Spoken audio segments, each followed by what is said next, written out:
제9장.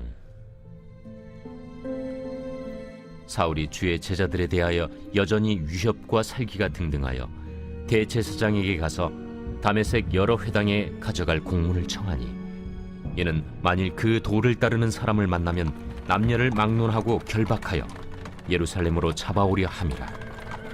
사울이 길을 가다가 다메섹에 가까이 이르더니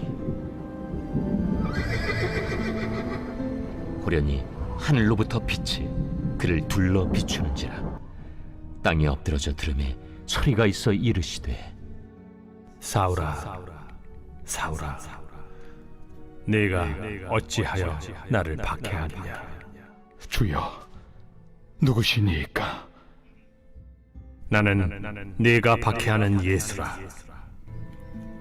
너는 일어나 시내로 들어가라. 네가 행할 것을 네게 이룰 자가 있느니라. 같이 가던 사람들은 소리만 듣고 아무도 보지 못하여 말을 못하고 서 있더라. 사울이 땅에서 일어나 눈은 떴으나 아무것도 보지 못하고 사람의 손에 끌려 다메섹으로 들어가서 사흘 동안 보지 못하고 먹지도 마시지도 아니하니라. 그때 다메섹에 아나니아라 하는 제자가 있더니 주께서 환상 중에 불러 이르시되, 아나니아야, 주여, 내가 여기 있나이다. 일어나 집가라 하는 거리로 가서 유다의 집에서 다소 사람 사울이라 하는 사람을 찾으라. 그가 기도하는 중이니라. 그가 아나니아라 하는 사람이 들어와서 자기에게 안수하여 다시 보게 하는 것을 보았느니라. 주여, 이 사람에 대하여 내가 여러 사람에게 듣사온즉 그가 예루살렘에서 주의 성도에게 적지 않은 해를 끼쳤다 하더니 여기서도 주의 이름을 부르는 모든 사람을 결박할 권한을 대제사장들에게서 받았나이다. 가라. 이 사람은 내 이름을 이방인과 임금들과 이스라엘 자손들에게 전하기 위하여 택한 나의 그릇이라. 그가 내 이름을 위하여 얼마나 고난을 받아야 할 것을 내가 그에게 보이리라. 아나니아가 떠나 그 집에 들어가서 그에게 안수하여, 형제 사울아, 곧 내가 오는 길에서 나타나셨던 예수께서 나를 보내어 너로 다시 보게 하시고 성령으로 충만하게 하신다. 즉시 사울의 눈에서 비늘 같은 것이 벗어져 다시 보게 된지라. 일어나 세례를 받고 음식을 먹음에 강건하여지니라.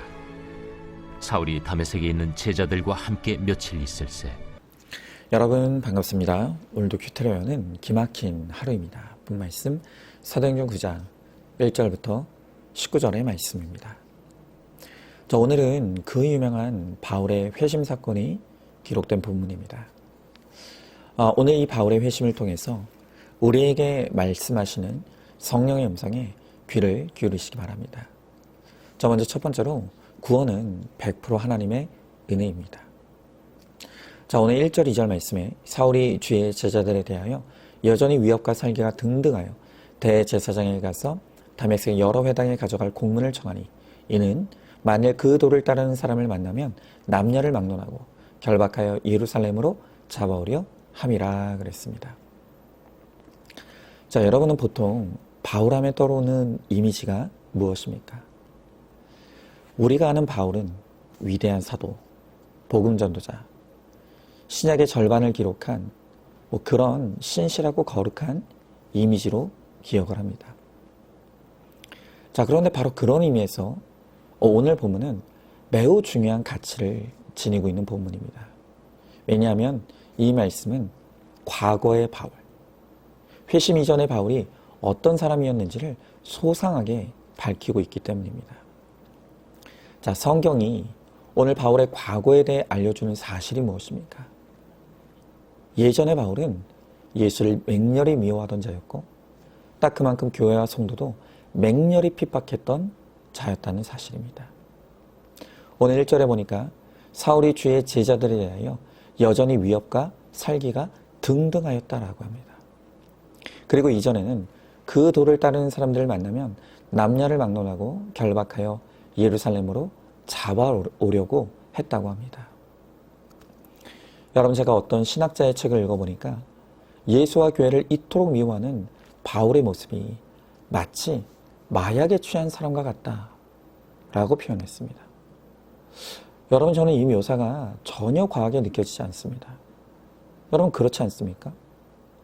예수의 제자들이 뭘 그렇게 크게 잘못했다고 살기가 등등할 일입니까? 또 교회가 뭐 그렇게 괴롭다고 마치 사냥하듯이 성도들을 쫓아다닙니까? 여러분, 예수님을 만나기 이전의 바울은 예수와 교회에 대한 깊은 혐오에 빠져서 제정신이 아니었습니다. 자, 그런데 왜 오늘 성경은 바울이 숨기고만 싶을 이 과거사를 이렇게 낱낱이 드러내는 것입니까? 그 이유는 딱 하나입니다.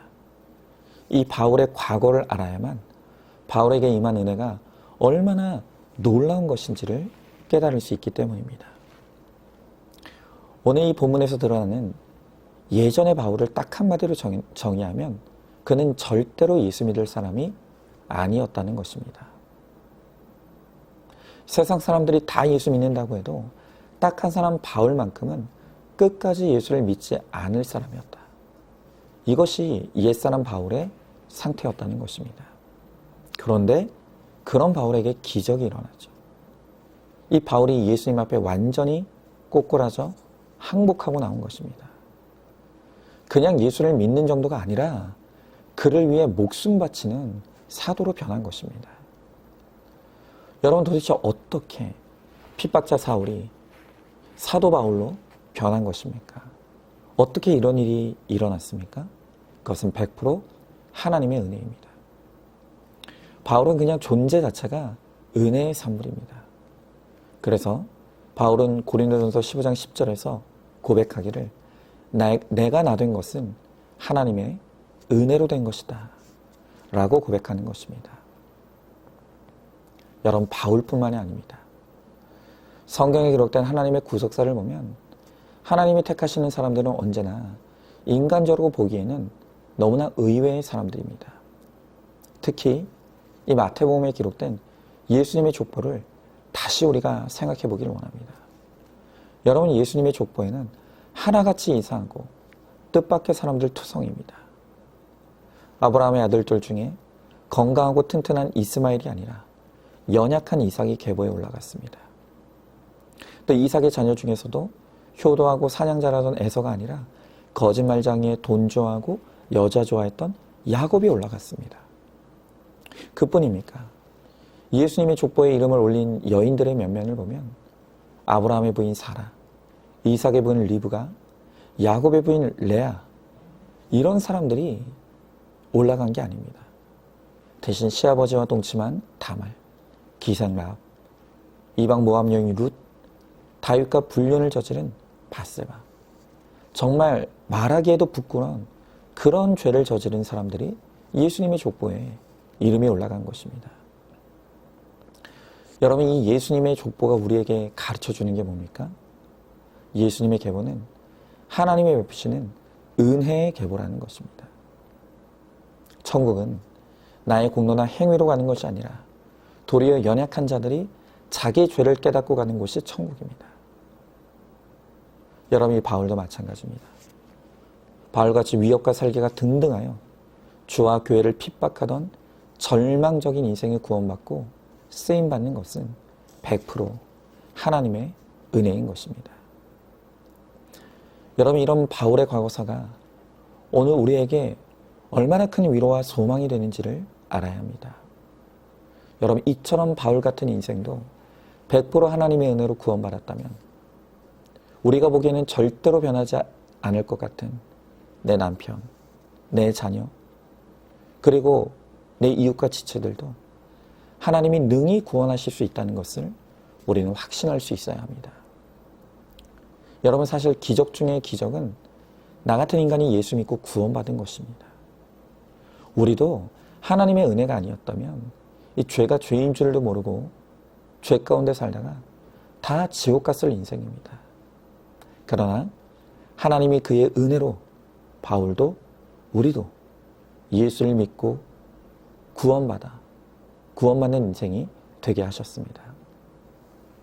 여러분 100% 하나님의 은혜가 임하면 누구라도 구원받지 못할 사람이 없습니다. 우리가 그것을 믿고 소망을 가지고 오늘도 하나님의 은혜를 구하는 우리 모두가 될 수 있기를 간절히 소망합니다. 자, 한번 질문해 봅니다. 내가 구원받은 것은 100% 하나님의 은혜임을 인정합니까? 나도 하나님의 은혜가 아니었다면 지옥에 떨어졌을 인생이라는 것을 깨닫고 있습니까? 그 100%의 은혜가 내 배우자, 자녀, 지체에도 임하면 반드시 구원받게 될 것을 확신하십니까? 자, 두 번째로 하나님은 성도를 100% 사랑하십니다. 자, 오늘 3절 4절 말씀에 사울이 길을 가다가 다메섹에 가까이 이르더니 호련히 하늘로부터 빛이 그를 둘러 비추는지라 땅에 엎드려져 들음에 소리가 있어 이르시되 사울아 사울아 내가 어찌하여 나를 박해하느냐 하시거늘 그랬습니다. 자, 오늘 주님께서 핍박자 사울에게 찾아오셨습니다. 그리고 가장 먼저 하신 말씀이 뭔가 하면 사울아 사울아 내가 어찌하여 나를 박해하느냐 였습니다. 여러분, 제가 몇 번 말씀드린 적이 있는데요. 오늘 이 말씀이 사울의 관점에서 보면 정말 억울합니다. 왜냐하면 사울은 예수님을 대면하여 만난 적이 없습니다. 예수님을 직접적으로 박해하지도 않았습니다. 그런데 오늘 예수님은 사울을 향해서 네가 나를 박해했다라고 하시는 것입니다. 여러분, 오늘 예수님의 이 말씀 속에 너무 중요한 의미가 있습니다. 그것은 예수님은 성도가 핍박당할 때 성도의 핍박을 나의 핍박으로 여기신다는 것입니다. 왜냐하면 우리가 성도 되는 순간 예수님은 우리의 머리가 되시고 나는 그분의 몸이 되기 때문입니다. 그러니까 믿음 안에서는 예수님과 내가 한 몸인 것입니다. 그렇기 때문에 내가 고통당할 때 주님은 그 고통을 나의 고통으로 느끼시고 아파하시는 것입니다. 여러분, 바로 여기에 성도의 존귀함이 있는 것입니다. 세상이 나를 어떻게 바라보고 평가하는가는 하나도 중요하지 않습니다. 예수님이 나를 자신의 몸으로 아끼고 사랑하십니다. 그래서 나의 고통을 예수님은 당신의 고통으로 느끼시고 나의 아픔을 당신의 아픔으로 느끼십니다. 성도란 그렇게 귀중한 존재인 것입니다. 여러분, 그렇기 때문에 우리가 함부로 다른 사람에게 말로 행동으로 상처 주면 안 됩니다. 그것이 곧 하나님을 상처 주는 것이고 하나님께 고통을 주는 것이기 때문입니다. 자, 그런데 우리가 이 성도라는 개념에 있어서 한 가지 중대한 오해를 하고 있는 게 있습니다. 그게 뭔가 하면 우리는 흔히 성도하면 교회 안에 있는 사람들만 성도라고 생각합니다. 하지만 성경은 그렇게 말씀하시지 않습니다. 성경이 말하는 성도란 지금 예수 믿고 구원받은 사람들뿐만이 아니라 앞으로 구원받을 사람들도 넓은 의미에서 성도라고 말씀하십니다. 그러니까 비록 교회 밖에 있지만 이 교회 밖에 있는 사람들 중에서 이미 주님이 택하시고 구원하시기로 작정한 사람들, 구원이 준비된 사람들이 있다는 것입니다. 자, 그런데 여기에 문제가 있죠.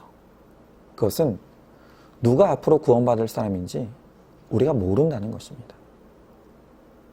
하나님은 누가 택자인지 누가 구원받기로 작정된 자인지 우리들에게 가르쳐 주시지 않으십니다. 하지만 한 가지는 확실합니다. 그것은 내가 가정에서, 직장에서, 동네에서 만나고 알고 관계 맺는 모든 사람들 중에 단 한 사람도 우연히 의미 없이 만나는 사람은 아무도 없다는 사실입니다. 여러분, 어떤 가수의 가사말처럼 우리의 만남은 우연이 아닙니다.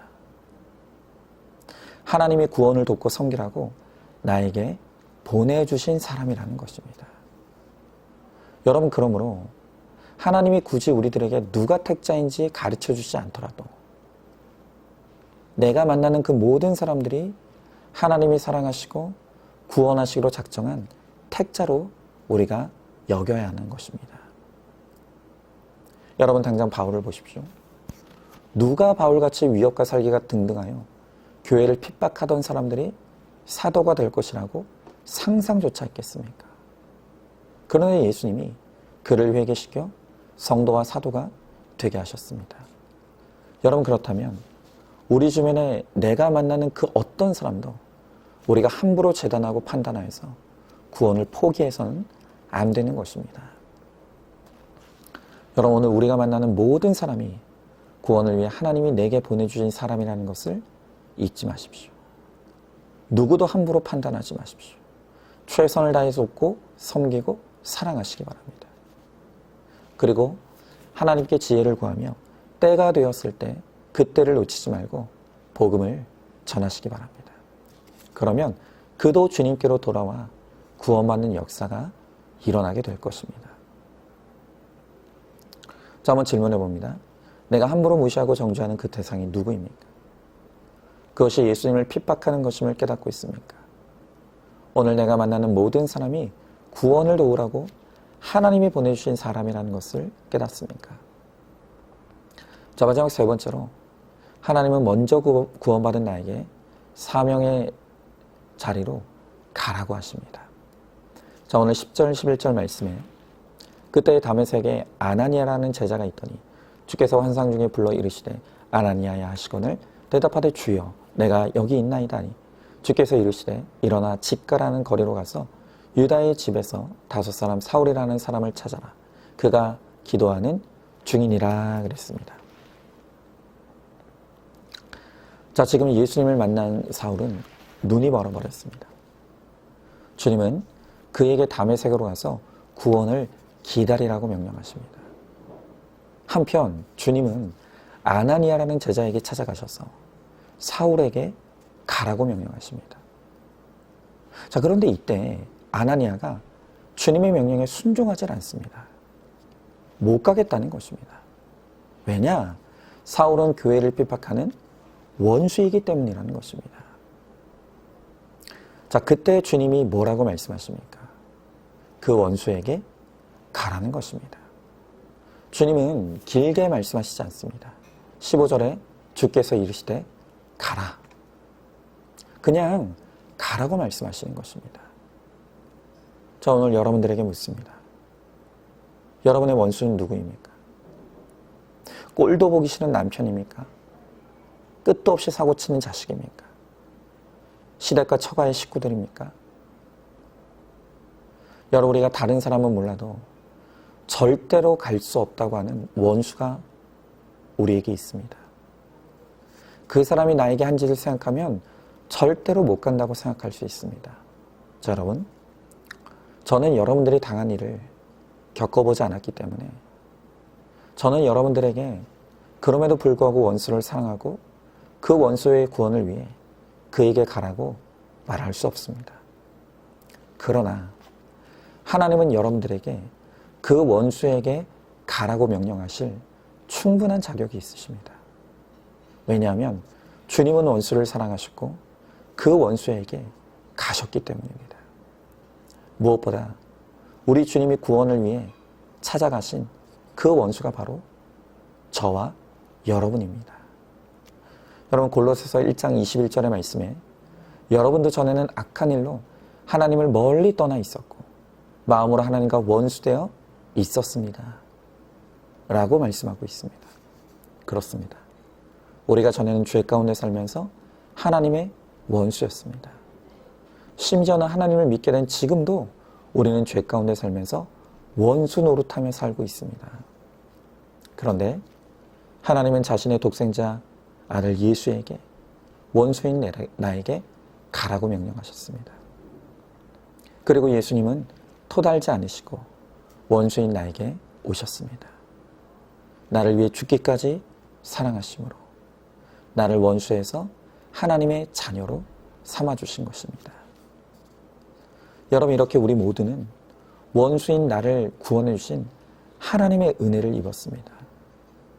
그런데도 오늘 우리는 우리의 원수를 용서할 수 없다고 합니다. 원수를 사랑하지 못하겠다고 합니다. 그 원수는 구원받으면 안 된다고 합니다. 여러분, 얼마 전 미국에서 찰리 커크라고 하는 젊은 정치인이 그를 반대하는 사람의 총격을 받아 사망하는 일이 벌어졌습니다. 그는 두 아이의 아빠였고 한 아내의 남편이었으며 신실한 믿음의 사람이었습니다. 졸지에 남편을 잃은 그의 아내는 너무나 슬퍼하며 오열했습니다. 그런데 얼마 전 그의 아내가 남편을 죽인 원수를 향해 용서를 선언했습니다. 그리고 이렇게 말했습니다. 나는 그를 용서한다. 그것이 바로 그리스도께서 하신 일이고 내 남편도 그렇게 했을 것이다. 증오에 대한 해답은 증오가 아니다. 복음에서 우리가 아는 해답은 사랑이며 언제나 사랑이다.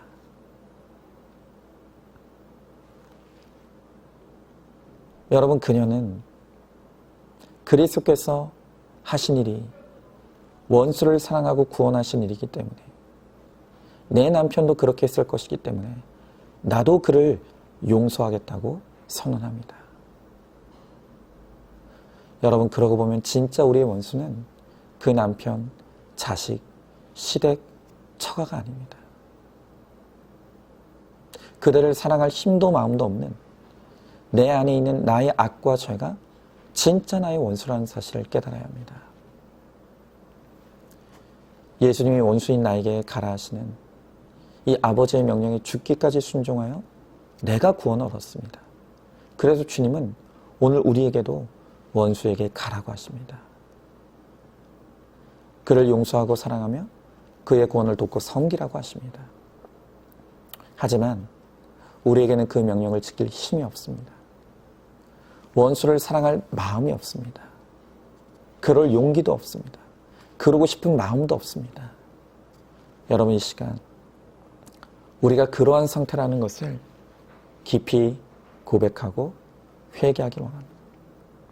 그리고 오늘 이 시간 하나님 앞에 구할 때 우리도 원수를 사랑할 수 있는 은혜를 달라고, 마음을 달라고, 힘을 달라고 하나님께 구하시기 바랍니다. 그러면 주님께서 우리에게도 원수를 사랑하고 그의 구원을 위해 찾아갈 수 있는 반드시 은혜와 힘을 허락해 주실 줄로 믿습니다. 자, 한번 질문해 봅니다. 지금 나에게 살기 등등한 위협으로 원수 같은 존재가 있습니까? 그에게 가까이 가라고 하시는 예수님의 말씀에 아나니아처럼 싫다고 거부하고 있지 않습니까? 원수를 사랑하고 용서하며 구원을 도울 수 있는 은혜를 달라고 기도하시기 바랍니다. 자, 오늘도 9월 24일 보석상자입니다. 주님이 주신 역할과 때, 여자의 때, 아내의 때, 어머니의 때 잘 순종하십시오. 아멘. 우리 함께 기도하겠습니다. 주님, 감사합니다. 오늘 주님께서 바울을 회개케 하여 구원에 이르게 하신 하나님의 은혜를 보게 하십니다. 주님, 바울이 구원받은 것은 100% 하나님의 은혜였습니다. 그리고 그 100% 하나님의 은혜로 말미암아 나도 구원받았습니다. 원수였던 나를 주님께서 사랑하셔서 나를 위해 구원을, 은혜를 베풀어 주셨습니다. 그렇게 주님은 오늘 나에게도 내가 원수로 여기던 그에게 가라고 하십니다. 그를 사랑하고 그를 용서하며 그의 구원을 도우라고 말씀하십니다. 그러나 우리에게는 그럴 힘이 없습니다. 그럴 믿음도 없습니다. 그러고 싶은 마음도 없습니다. 그것이 우리의 모습입니다.